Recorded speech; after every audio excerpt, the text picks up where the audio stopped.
کہ رجب کا مہینہ اللہ کا مہینہ ہے، رجب کا مہینہ اللہ کا مہینہ ہے۔ یہ مہینے میں بڑی بڑی تعظیم والے کام کرنے چاہیے، بڑی عظمت والے کام کرنے چاہیے۔ اس میں غیبت کرنا، چغلی کھانا، دشمنی کرنا، لڑائی کرنا، جھگڑے کرنا، مارا ماری کرنا، دھوکہ دہی کرنا، سب پہلے بھی حرام تھے، یہ مہینے میں ڈبل حرام ہو جاتے ہیں۔ یہ مہینے میں ویسے بھی ترازو میں بٹ رکھ کر کے ایسا ویسا مارنا حرام تھا، اب یہ میں ابھی ذرا ڈبل ہو جاتا، ابھی ذرا حساب ڈبل ہو جاتا گناہ کا، تو لہذا وہ کام نہ کریں۔ کپڑے والے اور دوسرے ہر بزنس والے اپنا اپنا خیال رکھیں کہ حرام کا کام نہ کریں، اس لیے کہ حرام پہلے بھی حرام تھا، اب اس مہینے میں ڈبل حرام ہو جاتا ہے۔ حرمت والا مہینہ ہے، اب اس مہینے میں ہمیں کثرت کے ساتھ روزے رکھنا ہے، کثرت کے ساتھ روزے رکھنا ہے۔ رسول کائنات صلی اللہ علیہ وسلم نے ارشاد فرمایا 5 راتیں ایسی ہیں، 5 راتیں ایسی ہیں جس میں اللہ تبارک و تعالی دعا کو رد نہیں فرماتا، قبول فرما لیتا ہے۔ 5 راتیں بڑی افضل راتیں ہیں، بڑی اللہ کو پسندیدہ راتیں ہیں۔ فرمایا گیا یہ ایک رات وہ جس میں دعا، 5 راتیں ایسی جس میں اللہ تبارک و تعالی دعا کو رد نہیں فرماتا۔ ایک ہے رجب کی پہلی رات، رجب کی پہلی رات، آج چاند رات ہے، اسی کو بولتے ہیں پہلی رات۔ آج کی رات جو ہے وہ انشاءاللہ چاند رات ہے، انشاءاللہ رجب کی چاند رات ہے۔ اس رات میں جو بندہ عبادت کرے، دعا کرے، اللہ تبارک و تعالی اس دعا کو رد نہیں فرماتا۔ جو پریشان حال ہے، جو بیمار ہے، جو کاروباری تعلق سے پریشان ہے، ہر طریقے کی پریشانی کو اگر حل کروانا ہے، رجب کی پہلی رات ہے۔ اللہ کے حضور عشاء کی نماز بھی پڑھو، عشاء کے بعد رات میں کچھ نوافل کے لیے کھڑے ہو جاؤ اور دعا کرو، اللہ تبارک و تعالی رجب کی پہلی رات کی دعا کو رد نہیں فرماتا۔ ایک فرمایا یہ رات ہے، دوسرا 15 شعبان کی رات آنے والی ہے نا، آنے والی راتیں ہیں نیکسٹ منتھ، رجب کے بعد شعبان، شعبان کی 15ویں رات، شعبان کی 15ویں رات اللہ تعالیٰ دعا کو رد نہیں فرماتا۔ رجب کی پہلی رات چاند رات اور شعبان کی 15ویں رات، اور فرمایا جمعہ اور جمعرات اور جمعہ کی درمیانی رات، جو رات میں گئی نا، ابھی جو رات گئی جمعرات اور جمعہ کے درمیان والی جو رات ہے، اس میں دعا اللہ تعالیٰ رد نہیں فرماتا۔ اور پھر فرمایا عید الفطر کی چاند رات، عید الفطر کی چاند رات اور عید الاضحیٰ یعنی ذی الحجہ کی 10ویں رات، ذی الحجہ کی 10ویں رات کو اللہ تبارک و تعالیٰ سے مانگنے والی دعا کو اللہ رد نہیں فرماتا۔ یہ ہو گیا۔ اللہ کے رسول صلی اللہ علیہ وسلم نے اس ماہ مبارک کے تعلق سے ارشاد فرمایا یہ مہینہ اللہ کا مہینہ ہے، یہ پورے مہینے اللہ کی ہے نا، اللہ کی ہے، اللہ ہی کے، ہر وقت اللہ کا ہے۔ رسول کائنات صلی اللہ علیہ وسلم نے ارشاد فرمایا، حدیث قدسی اللہ فرماتا ہے زمانے کو گالی مت دو، زمانہ میں ہوں۔ فرمایا زمانے کو گالی مت دو، زمانہ میں ہوں۔ رسول کائنات صلی اللہ علیہ وسلم نے ارشاد فرمایا کہ زمانہ اگر کسی کو یہ سمجھ میں آئے کہ یہ وقت خراب ہے، یہ وقت خراب ہے، زمانے کو کوئی گالی دے، بڑا برا وقت تھا، بڑا یہ تھا، فرمایا کہ زمانے کو اگر گالی دو گے تو اللہ فرماتا ہے کہ زمانے کو گالی مت دو، زمانہ میں ہوتا ہوں۔ جیسے سفر کے مہینے کو بعض حضرات جو ہے بہت برا بھلا کہتے ہیں، یاد رکھنا ہے انہیں کہ اللہ کے رسول صلی اللہ علیہ وسلم نے اس پر سخت وعید فرمائی ہے۔ جو سفر کے تعلق سے بھی کہتے ہیں بہت سارے ایسے وقت ہوتے ہیں جو برا اور وقت کو برا کہتے ہیں، ایسا نہیں کہنا چاہیے۔ رجب المرجب کے تعلق سے فرمایا یہ مہینہ اللہ کا ہے۔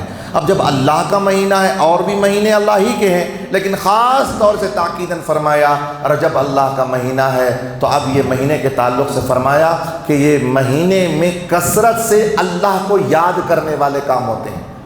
رجب میں اللہ کو یاد کرنے والے کام ہوتے ہیں، اس میں اعمال کی کثرتیں ہوتی ہیں۔ اب یہ تیاری کرنے کے لیے آنے والے چیزوں کی تیاری کرنی ہے، ہمیں فصل کاٹنا ہے رمضان المبارک میں، اس سے پہلے موسم بہار آتی ہے۔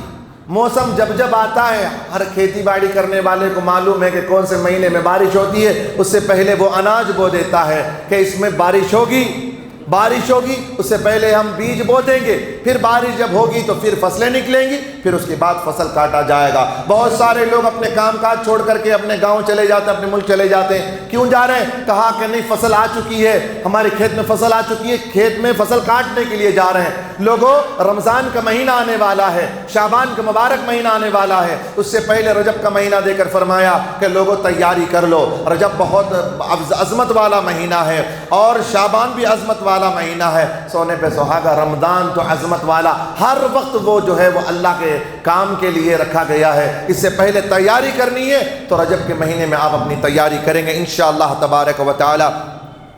فرمایا رجب بیج بونے کا مہینہ ہے، شعبان آب پاشی کرنے کا مہینہ ہے، رمضان فصل کاٹنے کا مہینہ ہے۔ لہذا جو رجب المرجم میں عبادت کی بیج نہیں بوتا اور جو شعبان میں اسے سیراب نہیں کرتا، وہ کیسا رمضان المبارک میں فصل کاٹے گا؟ ہو سکتا ہے ایسا؟ رجب میں بیج نہیں بویا، شعبان میں سیراب نہیں کیا تو رمضان میں فصل کاٹنے کا سوال ہی پیدا نہیں ہوتا۔ اسی وجہ سے آپ کثرت سے دیکھیں گے ان لوگوں کو، وہ روزے نہیں رکھیں گے، وہ عبادت نہیں کریں گے، وہ 3 دن آئیں گے، پہلا روزہ رکھ لیں گے، اماں بولے گی بیٹا پہلا روزہ رکھ لے، پورے مہینے کا روزہ رکھے سکا۔ 90 نوشوں کو ایسا سکھا کو دیتے اماں، 90 نوشوں کو ساس بھی سکھا کو دیتی، چھوکری کی اماں، بیٹے بولا داماد کو بولو ایک روزہ رکھ لے، بولو پہلا روزہ رکھ لے تو پورا مہینہ رکھے سکا کرتے ہیں، ان کے چچا بول کے دے ڈالے ان کو کہ ایسا بول ڈالے تو پورے رمضان کا ثواب ان کو مل جائے گا۔ 90 نوشوں نہ بیٹی کو ساتھ میں رکھنا، اس کے لیے بیٹی کی خواہش کے لیے اس کے روزے چھڑوا رہی ہے ساس، قیامت میں خوب جوتیاں پڑیں گے ایسی ساسوں کو، سسر تو بولے گا نہیں، سسر بولے گا ایک مہینہ پہلے سے روزہ رکھو بولے گا سسر اور داماد کا ایسا ہوتا ہے، لیکن ساس بولے کہ رمضان میں بھی روزے مت رکھو، داماد کو بولو روزے مت رکھو۔ اچھا ان کے اس لیے کہ وہ یہ پینا ہے نا، ان کو ان کے گھر کی حریریں پینا ہے نا، لہذا اللہ تبارک و تعالی ہمیں اپنی عبادت میں اللہ تعالی ہمیں لگا کر کے، اور فرمایا یہ مہینہ توبے کا مہینہ ہے، توبہ کرنے کا مہینہ ہے، تیاری اپنے قلب کو صاف کرنے والا مہینہ ہے، توبے کا مہینہ، توبہ کرنا ہے، اس میں کثرت سے توبہ، آنسوں بہا کر کے اللہ کے سامنے، اس لیے کہ ہم کو رجب کے بعد شعبان میں داخل ہونا ہے، پوری تیاری کے ساتھ، خود کو بھی پاک، آنکھ کو پاک، کان کو پاک، زبان کو پاک، سب چیزیں پاک کر کے ہم شعبان میں داخل ہوں گے، پھر اس میں اور صفایا ہوگا، پھر اس کے بعد چمک پیدا ہو جائے گی رمضان کے مہینے میں، عبادتوں کی لذت پیدا ہو جائے گی رمضان المبارک کے مہینے میں۔ رسول کائنات صلی اللہ علیہ وسلم کا فرمان ہے، باقرینہ ہے، مجھے جبریل امین نے خبر دی کہ جب رجب کی پہلی شب آتی ہے، چاند رات ہوتی ہے، تو اللہ کا ایک فرشتے کو، اللہ تعالیٰ ایک فرشتے کو حکم دیتا ہے، وہ اعلان کرتا ہے سن لو توبہ کے مہینے کا چاند نکل آیا ہے، تو اس کے لیے خوشخبری ہے جو اس میں توبہ کر لے۔ اللہ کی جانب سے ندا دی جاتی ہے، فرشتے جا کے اعلان کر دے کہ توبہ کا دروازہ، یعنی چاند نظر آ گیا ہے، اب خوب توبہ کرو، میں توبہ قبول کرنے والا ہوں۔ اب رجب کے مہینے میں اب سننے کے بعد ہم کو عمل بھی کرنا ہے انشاءاللہ تعالی، مجھے بھی آپ کو بھی اللہ تعالی عمل کی توفیق عطا فرمائے۔ اب رجب کا مہینہ آ گیا، رجب کے مہینے میں ہم کو روزے بھی رکھنے، پہلے روزے کی فضیلت، اور رسول کائنات صلی اللہ علیہ وسلم نے فرمایا جو رجب کی پہلی تاریخ کو روزہ رکھتا ہے اس سے جہنم اتنی دور ہو جاتی ہے جتنا آسمان و زمین کا فاصلہ ہوتا ہے۔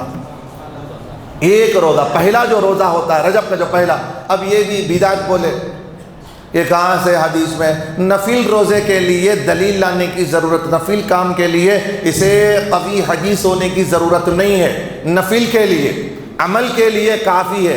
اگر ضعیف حدیث بھی ہے تو عمل کے لیے، عمل کے تعلق سے وہ درست ہے، کی جا سکتی ہے۔ نفل روزہ رکھنا ہے وہ کبھی بھی رکھ سکتے ہیں، لیکن رجب کے پہلے دن رکھیں گے تو فرمایا گیا اتنی فضیلت ہے کہ جتنے آسمان و زمین کے درمیان فاصلہ ہے۔ ایک جگہ تو ارشاد فرمایا رسول کائنات صلی اللہ علیہ وسلم نے کہ جو رجب کا مہینے میں روزہ رکھتا ہے اللہ تبارک و تعالی اس سے جہنم اتنی دور کر دیتا ہے جتنا کہ کوے کا بچہ اپنے گھونسلے سے اڑ کر مرنے کے جتنے دن ہوتے ہیں اتنی دور اس کا فاصلہ کیا جاتا ہے۔ پوچھا گیا کہ کوے کی عمر کتنی ہوتی ہے؟ کوہ جب گھونسلے سے اڑتا ہے اس وقت سے لے کر اس کی کوے کی سب سے زیادہ عمر ہے 500 سال۔ اتنی لمبی عمر اور اتنا رمضان رجب کے مہینے میں جو روزہ رکھتا ہے اللہ تبارک و تعالیٰ اس سے جہنم کو 500 سال کی مسافت دور کر دیتا ہے۔ انشاءاللہ تبارک و تعالیٰ ہمیں آنے والے جو کل سے انشاءاللہ تبارک و تعالیٰ رجب کا مہینہ شروع ہو جائے گا، اور اس میں ہم انشاءاللہ تبارک و تعالیٰ کثرت سے عبادتیں کریں گے۔